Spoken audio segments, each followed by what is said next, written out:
প্রথমে এইটুকুনি আদা নেব, 2 গাঁট আদা, একটু রসুন, এই 5টা কাঁচা লঙ্কা, এটা আমরা একসঙ্গে পেস্ট করে নেব।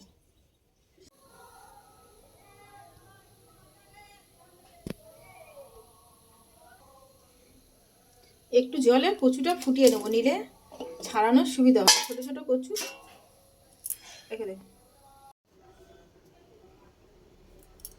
কচুটা সিদ্ধ হয়ে গেছে মোটামুটি, খুব বেশি সিদ্ধ করলে তো ঘেঁটে যাবে। এবার আমি এটাকে ছাড়িয়ে নেব। ঠান্ডাভাবে একে একে কচুগুলো ছাড়িয়ে নেব। ছোট ছোট তো বটিতে ছাড়াতে গেলে খুব দেরি হতো, ওই জন্য এইভাবে সিদ্ধ করে নিলে তাড়াতাড়ি হবে।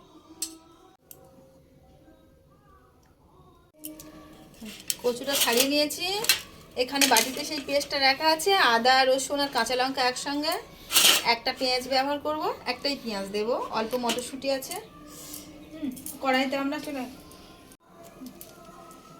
আমরা এখানে রাইস ব্যান ব্যবহার করব। বন্ধুরা, আমি সবসময় এই রাইস ব্যানই রান্না করি, সরষের তেল ব্যবহার করি না।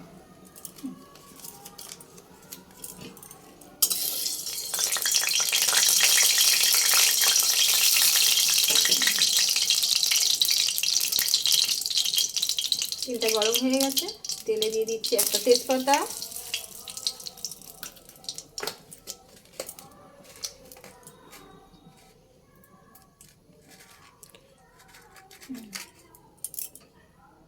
গোটা গরম মশলাই ব্যবহার করব, একটা লবঙ্গ দিলাম,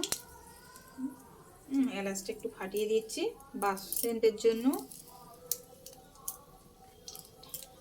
মিষ্টি কাঠ একটু ব্যবহার করলাম।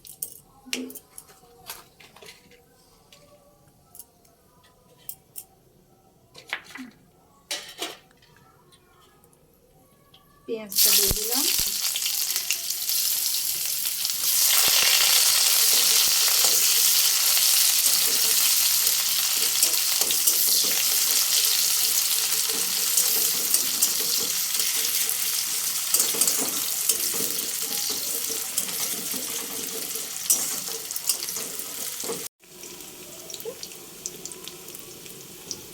মটরশুঁটিটা দিয়ে দিচ্ছি, একটু তেলে ভেজে নিই।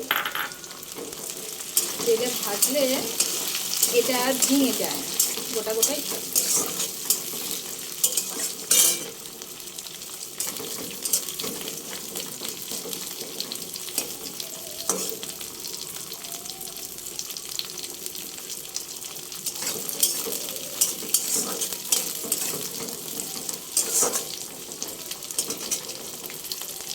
তারপর সেই কাঁচা লঙ্কা বাটা আদা রসুনের পেস্টটা দিয়ে দিই।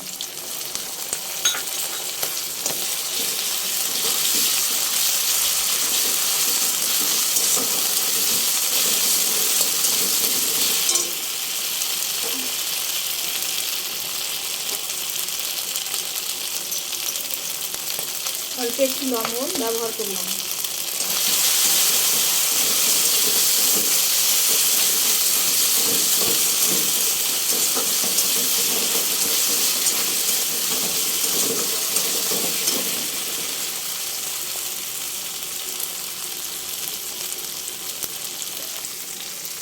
একটু হলুদের গুঁড়ো দিলাম,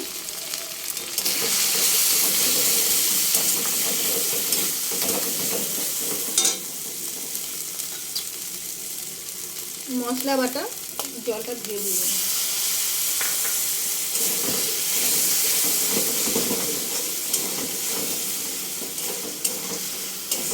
এবারে দিয়ে দিচ্ছি ছাড়ানো কচুটা।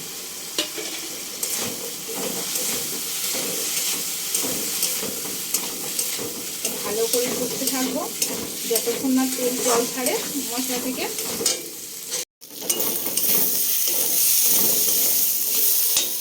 কষানো হয়ে গেছে,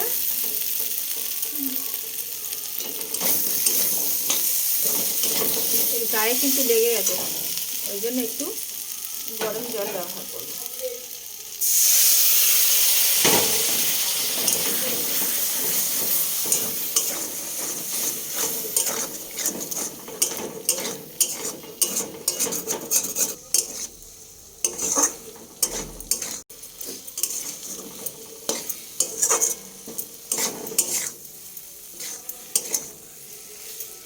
এখানে আলাদা করে আর কোনো লঙ্কাই ব্যবহার করিনি, কোনো মশলাও দিইনি।